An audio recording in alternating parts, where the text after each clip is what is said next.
Bonjour à tous, bienvenue à ce Facebook Live sur la page des femmes indignées TANAP.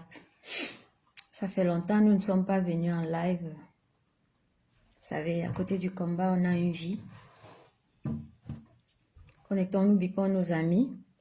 Bienvenue à ce Facebook Live sur la page des femmes indignées TANAP. Comme d'habitude, nous allons parler d'Afrique, nous allons parler de nos pays qui nous sont chers. Et voilà. Nos cordons ombilicaux sont enterrés là-bas. Celui qui ne pense pas à la terre qu'il a vu naître, à la terre dans laquelle est enterré ton cordon ombilical, chacun répondra pour lui-même quand il retournera vers ses ancêtres. Connectons-nous, bipons nos amis. Nous allons écouter, pour commencer, en attendant qu'on se connecte, nous allons écouter, nous allons même écouter qui? Caresse Photo dans Hero of Liberty. Je ne sais même pas.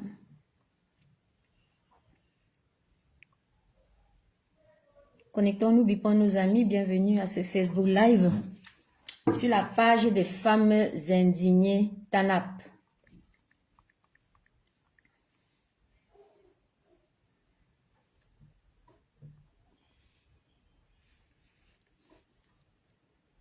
Connectons-nous, bipons nos amis. Je sais que ça fait longtemps, ça fait très longtemps. Je cherche les héros de la liberté de Caresse Photo et je trouve pas. Du coup, nous allons écouter Franklin Bukaka, les immortels. Caresse Photo, ce sera pour la prochaine fois. Nous écoutons les immortels de Franklin Bukaka.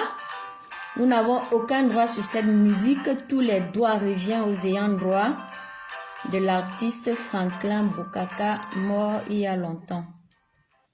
Nous écoutons les immortels de Franklin Bukaka. Bienvenue à ce Facebook Live sur la page des femmes indignées TANAP. Écoute, tout homme doit mourir un jour, mais toutes les morts n'ont pas la même signification. Merci à cette musique de Franklin Bukaka, les immortels. Nous n'avons aucun droit sur cette musique. Tous les droits reviennent aux ayants droit de Franklin Bukaka parce que ça fait longtemps qu'il ne vit plus, mais il a laissé sa famille. J'ai mis en titre de ce live « Retour aux sources ». Retour aux sources pour nous autres Africains, pour nous autres natifs de ce continent, de cet Eldorado qui est l'Afrique, cet Eldorado dont tout le monde profite sauf les Africains. Retournons aux sources et reconnectons-nous avec notre terre, reconnectons-nous avec notre essence propre. Dans nos tribus, chez nous les Bamileke, peut-être c'est différent chez les autres, quand un enfant naît, on prend son cordon ombilical, c'est-à-dire ce bout de cordon qui sèche. Après avoir coupé le placenta à l'hôpital, il y a un bout qui sèche, qui reste connecté à toi. Quand ce morceau de cordon ombilical tombe, quel que soit le pays où tu es dans le monde, on le renvoie au Cameroun pour enterrer dans la terre où ton père est né. Cet acte simple dont nous ne connaissions pas la signification, ça nous ramène aux sources, c'est-à-dire où que tu ailles dans le monde, quoi que tu fasses, il y a une seule terre où tu devras retourner. C'est la terre, soit qui t'a vu naître, qui a vu naître tes parents. Je suis sûre que beaucoup de personnes ici en Europe, quand le bout de cordon ombilical de l'enfant tombe, ils le gardent. Et le jour qu'ils iront au pays, ils enterrent dans la plantation de leur papa. C'est déjà là la racine de l'enfant. C'est là où l'enfant devra retourner tôt ou tard. Mais pendant que nous sommes vivants et que cette terre souffre, pendant que nous sommes vivants et que nos pays souffrent, c'est notre obligation d'attirer l'attention sur ce qui devrait être normalement fait. Je vais vous faire écouter une petite vidéo avant d'entrer dans le vif du sujet, retour aux sources.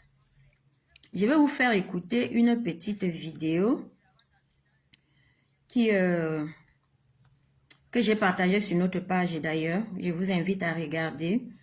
C'est une vidéo... Attendez, je vais vous la retrouver. Je vous la fais écouter et je vous parle de notre vision des femmes indignées de retour aux sources. Parce que nous sommes loin de chez nous, certains malgré eux. Dans ma dernière vidéo, il y a sûrement longtemps, j'avais dit que nous devions promouvoir l'agriculture dans nos pays respectifs, dans nos régions respectives. Et quelqu'un a mis en commentaire, pourquoi toi-même tu ne rentres pas au pays? Si cette personne est là connectée ou à la porte, j'aimerais lui dire que dans mon passeport, c'est-à-dire dans le passeport avec lequel je suis ici en France, il y a plusieurs visas Schengen. Si je retrouve ce vieux passeport, je lui montrerai sûrement. J'en ai plusieurs visas, pas un seul, comme certains qui partent en courant, non. Ça veut dire que j'ai vu l'Europe plusieurs fois et j'ai choisi de rentrer chez moi. Et que des fois, il y a des circonstances de la vie qui vous obligent à poser certains actes malgré vous. Tout le monde n'est pas parti parce qu'on voulait à tout prix partir, non. Moi, j'ai cru en Afrique. J'ai cru au Cameroun. Du moins, pendant longtemps. Et je continue à y croire. Je continue à croire qu'au Cameroun, si on met les personnes qu'il faut, là où il faut, le Cameroun deviendra l'Eldorado des Camerounais. Ce qui n'est pas le cas aujourd'hui. Aujourd'hui, notre pays, la rue de la joie est pleine malgré les souffrances du pays et personne ne s'en inquiète. J'ai fait une publication sur notre page que je voulais vous montrer avant d'entrer dans le vif de mon sujet. Je voulais vous montrer cette vidéo avant d'entrer dans le vif de mon sujet. Tant que nous sommes vivants, d'État au Cameroun, hein? La terre du Cameroun. Exactement. La terre du Cameroun est beaucoup plus fertile que la terre d'Ukraine et la terre de la Russie. Comment vous imaginez? Attendez, je rentre. Est beaucoup plus fertile que la terre d'Ukraine et la terre de la Russie. Il parle du Cameroun, nous le connaissons tous. Est beaucoup plus fertile que la terre d'Ukraine et la terre de la Russie. Comment vous imaginez que entre Yaoundé et Douala, vous faites des champs, vous donnez à manger à toute l'Afrique? Comment ça se fait qu'au Cameroun, on est en train de nous dire des histoires à dormir debout, qu'on attend que des gens qui ont une terre qui fonctionne aux engrais chimiques et compagnie viennent nous apporter des choses que notre terre même. Moi, j'ai fait Yaoundé à Douala. J'ai pas vu même 2 tomates plantées. Hein. Comment vous imaginez que entre Yaoundé et Douala, vous faites des champs, vous donnez à manger à toute l'Afrique? D'accord? Comment ça se fait qu'on en est encore là à acheter des trucs dans des boîtes de conserve et compagnie alors qu'on a une terre qui peut nous fabriquer des choses? Non, c'est-à-dire qu'il faut ramener l'humain à la raison. L'humain à la raison, c'est que ton territoire, ton sol, c'est ta maman. Vous savez, la chose c'est que vous naissez, la maman vous donne le sein. Après, c'est ta terre qui prend le relais et qui te donne le sein. Hein. Quand tu manges chez Ignam, quand tu manges chez Aloko, c'est ta terre qui te donne le sein. Donc il faut mettre ça dans la conscience des gens. C'est ta terre qui te donne le sein, c'est-à-dire après, le relais de ta maman qui t'a donné le lait avec son sein, c'est ta terre qui te donne le lait avec son sein par rapport à ce qu'elle produit. Mais si tu es indifférent à ce que te donne ta terre, comme chez nous des fois en Guadeloupe, cette indifférence, il y a des manques partout, on ne fait rien avec ça. Ouais. Mais ça fait que ta terre même, elle se dit, mais qu'est-ce qui t'arrive? Je fais l'effort de te donner les meilleurs mondes de la planète. La terre du Cameroun est beaucoup plus fertile que la terre d'Ukraine et la terre de la Russie. Comment vous imaginez? Vous entendez comme moi. Ce monsieur qui parle n'est pas camerounais, nous le connaissons tous. La terre du Cameroun est beaucoup plus fertile que la terre de la Russie et d'Ukraine.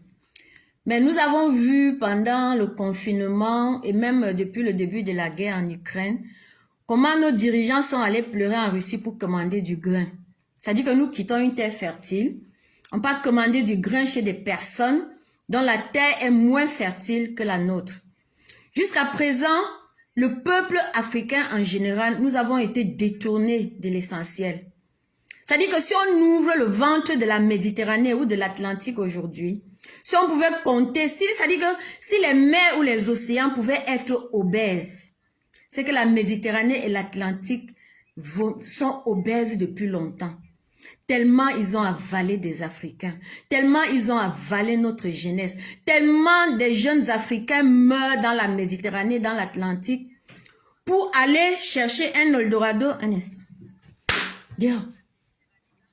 pour courir vers un Eldorado qui n'existe pas. Qui n'existe pas parce que c'est chez nous l'Eldorado.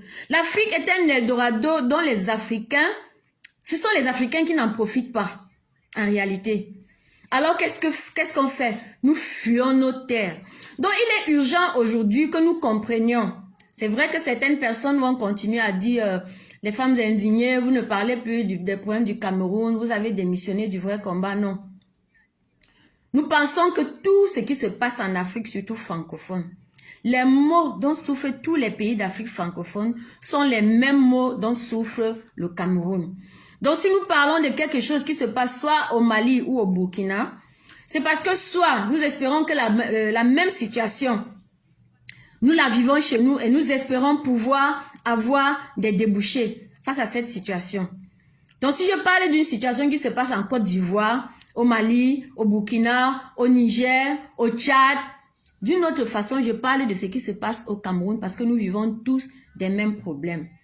Je disais donc que j'ai mis en titre « Retour aux sources ». Nous devons retourner à nos sources parce que nous sommes entièrement déconnectés. Nous sommes entièrement déconnectés de nos terres. Et même quand nous sommes ici en Occident, les Africains, nous, en général, nous d'Afrique noire francophone, c'est comme si nous cherchons à tout prix à nous assimiler, c'est-à-dire à nous régner nous-mêmes. Nous allons voir ici en France, quand nous entrons dans une boutique de Chinois, presque 90% des produits qu'ils vendent sont des produits manufacturés, fabriqués en Chine. Quand nous entrons dans une boutique de Marocains, Algériens et consorts, nous allons remarquer, des Turcs par exemple, nous allons remarquer que la majorité des produits qu'ils vendent sont des produits manufacturés, fabriqués en Turquie, au Maroc, en Algérie. Donc chaque région fait l'effort de fabriquer des produits qui leur ressemblent. L'Italie fabrique les spaghettis, la Chine fabrique des nouilles de riz. C'est aussi une qualité de spaghettis qui sont aussi très bons. Quand nous entrons dans des boutiques des personnes, nous voyons que ce qu'ils vendent leur ressemble. Mais quand nous entrons dans les boutiques des Africains, je dis par exemple à Château-Rouge, qu'est-ce que nous trouvons? Seulement des produits frais qui pourrissent en chemin pendant le transport, ou d'autres, pour pas que ça pourrisse, sont juste congelés, ou des produits secs. Nous ne fabriquons rien chez nous. Nous ne fabriquons, ça dit que jusqu'à présent, nous ne transformons pas grand-chose chez nous. Pourquoi? Ce n'est pas parce que nous manquons de matières premières. Ce n'est pas parce que nous manquons de matières premières. C'est parce que, comme je dis, nous avons été détournés de l'essentiel depuis longtemps. Aujourd'hui, on nous parle de l'Ukraine qui donne des céréales en Afrique et qui même a fait une réunion récemment pour promettre aux Africains qu'ils nous donneraient du soutien. Ce n'est pas parce que ce sont les pays occidentaux que nous allons croire qu'ils sont forcément supérieurs à nous. Quelle est la richesse de l'Ukraine par rapport à nos pays d'Afrique? Si je prends par exemple, c'est le président sénégalais qui allait demander des céréales en Ukraine. Quelle est la richesse de l'Ukraine comparée à la richesse du Sénégal? Parce que c'est de ça qu'il est question maintenant. Avant de se soumettre à quelqu'un maintenant, nous devons nous mettre sur la balance. Qu'est-ce que ce pays-là produit qui peut nous profiter à nous? Moi, Camerounais, je me souviens quand on allait à Malabo, Guinée équatoriale, à l'époque, nos collègues maliens, ils se moquaient de nous. Je me souviens, Youssouf, un de mes amis, il me dit, mais vous aussi les Camerounais, vous quittez votre pays, vous venez chercher quoi ici? Parce que nous, au Mali, on manque de ça, on manque de ci, mais vous les Camerounais, vous avez tout. Vous quittez aussi votre pays, pourquoi? C'est la question que nous devons nous poser aujourd'hui. Pourquoi est-ce que nous quittons nos pays? Parce que la gouvernance n'est pas ce qu'il faut. Le grand problème dans nos pays, c'est la gouvernance. Parce que si au Cameroun, si on accordait des crédits aux jeunes entrepreneurs, si on donnait la priorité aux petits Camerounais de produits, ça dit que, et puis les Camerounais sont tellement créatifs. Les Camerounais sont tellement créatifs. Mais où est-ce que le bas blesse? Le bas blesse là où l'enfant va vouloir s'élever, il va fabriquer un produit. Il ne sait même pas comment faire la promotion du produit. L'État n'a rien mis en œuvre pour faire la promotion des jeunes entrepreneurs. Il y a quelque chose que j'admire beaucoup ici en France, des émissions que je vois à la télé. Le salon du Made in France, nos régions ont du talent, dîner presque parfait où chaque personne fait les plats pour mettre en valeur sa région. Ce sont toutes ces émissions-là qui permettent aux personnes de mettre en valeur leur région et de pouvoir vendre leur région. Vendre leur région ne veut pas dire vendre ses terres aux Chinois, non. Vendre sa région, c'est-à-dire de valoriser les produits de sa région. Les produits, c'est-à-dire qu'on peut mettre AOP pour telle région, c'est-à-dire telle région du Cameroun fabrique tel produit, telle autre région fabrique tel autre produit. C'est tout cela qui nous manque aujourd'hui. L'Afrique, les Africains, nous qui sommes en diaspora, nous qui sommes loin de notre terre, nous devons nous battre pour retourner aux sources. Nous devons nous battre, nous devons comprendre que c'est nous qui vivons au jardin d'Éden. Nous ne pouvons pas fuir ce jardin d'Éden pour venir faire ce qu'on appelle aujourd'hui en Europe les métiers en tension. Les métiers en tension, c'est-à-dire les métiers où on n'arrive pas à recruter vraiment. Ceux-là, on les destine aux Africains. Mais regardons en arrière, tournons-nous vers nos pays et observons. Ici en Europe, il y a l'agriculture. Ils en produisent même tellement qu'ils en exportent chez nous. Puisque nous voyons nos dirigeants venir emprunter pour exporter, emprunter pour acheter des graines, principalement le blé, pour exporter chez nous. J'ai essayé d'observer chez nous. Quand l'hiver passe ici en Europe et que l'agriculture commence, qu'est-ce qu'ils cultivent? Quels sont les féculents qui poussent en Europe? Nous allons comparer. Désormais, nous allons faire la comparaison. Quels sont les féculents qui poussent en France et quels sont les féculents qui poussent au Cameroun? Quand je regarde ce qui pousse chez nous au Cameroun, je vois la pomme de terre, l'igname, le macabo, le taro, la patate. Au champ, nous avons les bananes plantées, les bananes, toutes sortes de variétés de bananes. Ce que nous ne savons pas, c'est que tout ceci peut être transformé en farine. Pourquoi est-ce qu'on nous focalise uniquement sur la farine de blé? Pourquoi est-ce que chez nous en Afrique, on ne fait pas les promotions de nos farines? Nous avons un pain chez nous qui est très bon. Un pain que nous négligeons alors qu'il est très bon. En plus, il est meilleur que le pain à base de farine de blé. Je parle du Kumba Bread. Quel Camerounais ne connaît pas le Kumba Bread? Le Kumba Bread, je crois qu'il est fait à base de patates douces. Parce que ce pain est très sucré et il est très bon.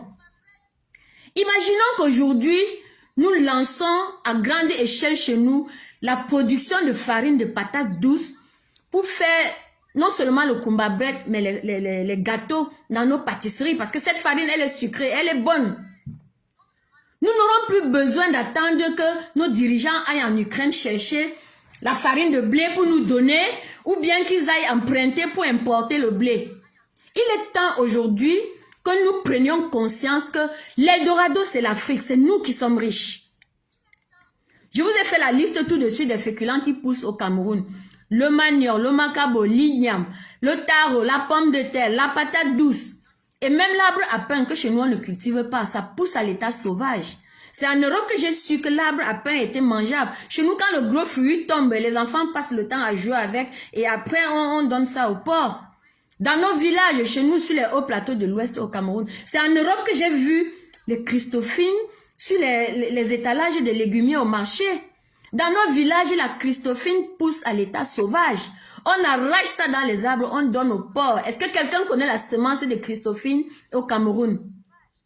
C'est en France que j'ai vu que la Christophine était mangeable et que ça se vendait. Chez nous, ça pousse à l'état sauvage. Ça dit que tu restes chez toi. Tu ne cultives même pas ton champ. Parce que les oiseaux vont et viennent à gauche et à droite. Ils piquent à gauche. Tu passes dans ton champ, tu vois la Christophine qui pousse. Quel Camerounais sait qu'on mange la Christophine? Chez nous, ça pousse beaucoup dans les arbres. Nous ne sémons pas ça. Ça pousse à l'état sauvage. On cueille ça pour donner généralement aux porcs. C'est une richesse, c'est-à-dire que nous n'avons pas conscience de notre propre richesse. Jusqu'à présent, je ne parle même pas des histoires de pétrole, de sous-sol, et de géologie, tout ça. Non, je me limite au niveau de l'agriculture.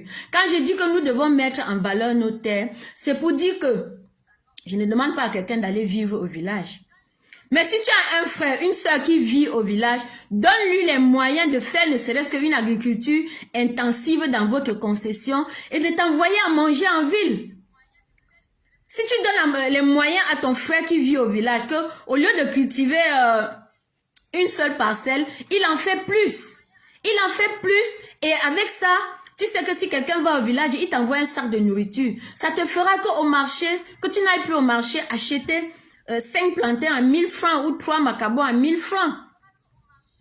C'est cette richesse-là que nous n'en profitons pas. Nous avons écouté le professeur Omotunde ici. Il dit que si on fait des champs entre Douala et Yaoundé, on nourrit toute l'Afrique, c'est vrai. Quelles sont les plantations, les agricultures intensives chez nous? Le peu de plantations intensives que nous avons, je crois que c'est même détenu par les étrangers. La grande bananerie PHP là-bas n'appartient pas aux Camerounais. C'est-à-dire que leur grosse production est destinée à l'exportation. Quand nous voyons les plantations de papaye, ananas sur les routes de Banga Penja là-bas, il faut encore voir à qui ces plantations appartiennent. Généralement, si c'est un propriétaire expatrié, son marché, c'est pas le Cameroun. Il cultive pour exporter.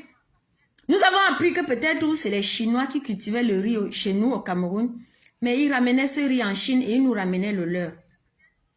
Comprenons que les choses produites dans notre terre, ce sont les meilleures.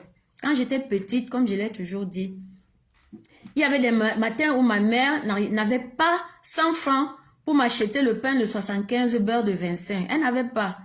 Alors, qu'elle faisait? Elle prenait un bobolo, elle coupait en deux, un morceau à mon grand frère, un morceau pour moi. Elle prenait un avocat, parfois mais elle donnait un avocat à chacun. Et moi, je mangeais mon morceau de bobolo en marchant sur la route de l'école. Je regardais les autres enfants qui mangeaient le pain beurre en pleurant. Je mangeais mon bobolo, mais je guettais le pain beurre et je pleurais. Je voulais aussi manger le pain qu'on a ouvert, chargé avec peut-être un peu de beurre d'un côté, un peu de chocolat d'un côté. Mais c'est aujourd'hui, arrivé en Europe, que j'ai compris que le pain beurre, que bobolo avocat est meilleur, 1000 fois meilleur que le pain beurre. C'est aujourd'hui en Europe, ça dit que c'est quand nous arrivons en Europe, je ne sais pas si vous êtes comme moi, je n'ai jamais autant mangé la cuisine camerounaise depuis que je suis arrivée en France.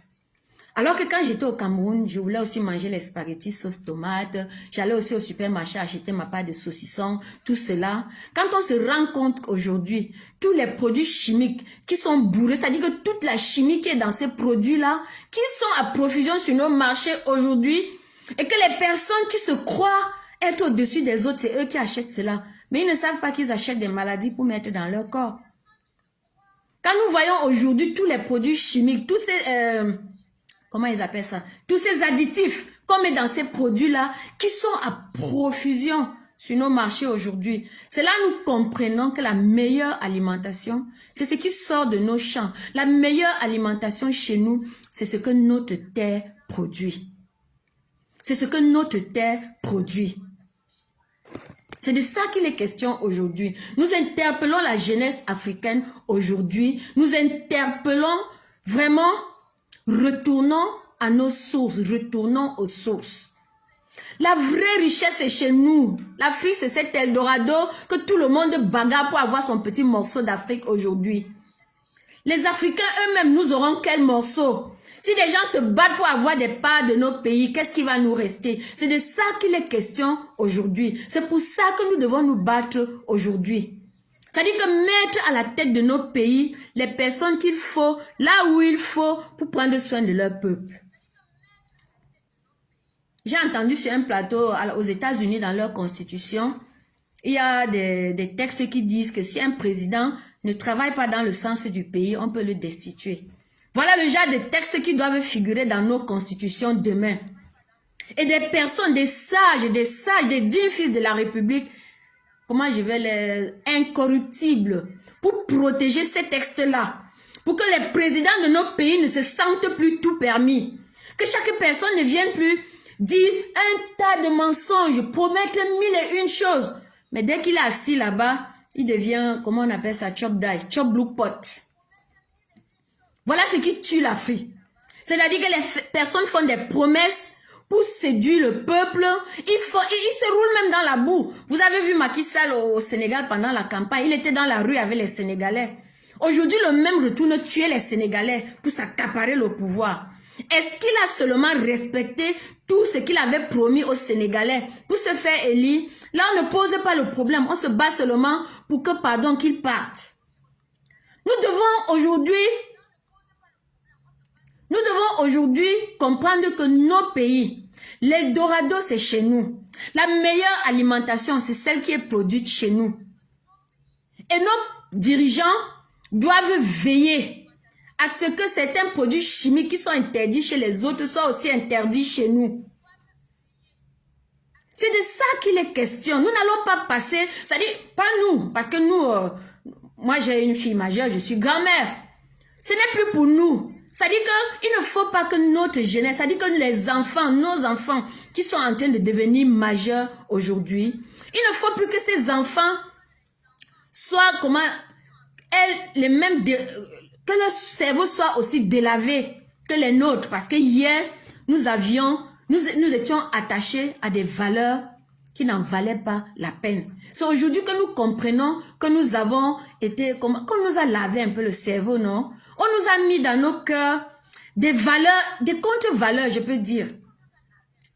Je n'ai pas appelé ça contre-valeur parce que nous sommes régnés nous-mêmes. En Afrique aujourd'hui, la personne la plus valable, c'est celle-là qui a assez d'argent pour aller au supermarché parce que tout le monde ne peut pas se le permettre. Alors voilà le genre de personnes devant qui tout le monde est prêt à courber les chines aujourd'hui. Je vais un peu parler de mon propre père. Je lui dis bonjour mon père, qui est aujourd'hui venu en Europe nous visiter, nous la famille, parce que ça fait longtemps, il ne nous a pas vus. Et comme nous sommes très famille, je dis merci à mon père d'être venu me voir. Mon grand frère qui est successeur de mon père, bien sûr. Quand il arrive, moi je l'envie. Je dis, hé papa, ce n'est pas donné à tout le monde aujourd'hui en Afrique de se lever, d'aller à l'ambassade demander le visa en mettant pour preuve que j'ai fait ci, j'ai fait ça, on lui donne. Mais quand il arrive, il est ébloui. Ébloui par l'ascenseur, ébloui par la beauté qu'il voit, ébloui par les routes, ébloui par les transports publics, ébloui par toutes ces choses que nos dirigeants en Afrique ne nous donnent pas. Moi, je le regarde, je dis, mais mon père, j'aimerais rentrer avec toi. Mais lui, il me dit, non, mais c'est bien. Je dis, ce n'est pas bien, tu ne sais pas de quoi tu parles. Tu ne sais pas de quoi tu parles. Je vais t'amener prendre le train à 4 h le matin. Tu vas voir comment nous sommes là à grelotter dans le train et on est obligé de courir comme ça. On n'a pas le choix. Vous au pays, vous vous organisez. Toi, tu fais tes petites affaires, tu ne te bouscules pas. Mais ici, le bling-bling fait que vous croyez que nous vivons mieux. Non, nous ne vivons pas mieux. Nous ne vivons pas mieux. Nous vivons dans le stress. Nous vivons dans les... Je ne sais pas comment. J'envie ces personnes qui vivent en Afrique, qui ont le minimum nécessaire et qui peuvent profiter de leur famille. C'est triste de voir toutes ces personnes africaines, certains qui meurent dans l'eau, qui abandonnent leurs femmes, leurs enfants, leur famille et qui parfois même vendent un héritage pour venir en Europe vivre ces situations que nous voyons là. Il est urgent que nous reprenions notre orgueil et que nous fassions comprendre à nos descendants ou à notre entourage que la meilleure vie, la belle, c'est celle que nous vivons chez nous. La meilleure vie, c'est-à-dire que le meilleur argent, c'est-à-dire l'argent que tu récoltes dans ta terre. Quand tu as un travail chez toi sain, que tu n'es pas obligé de courber les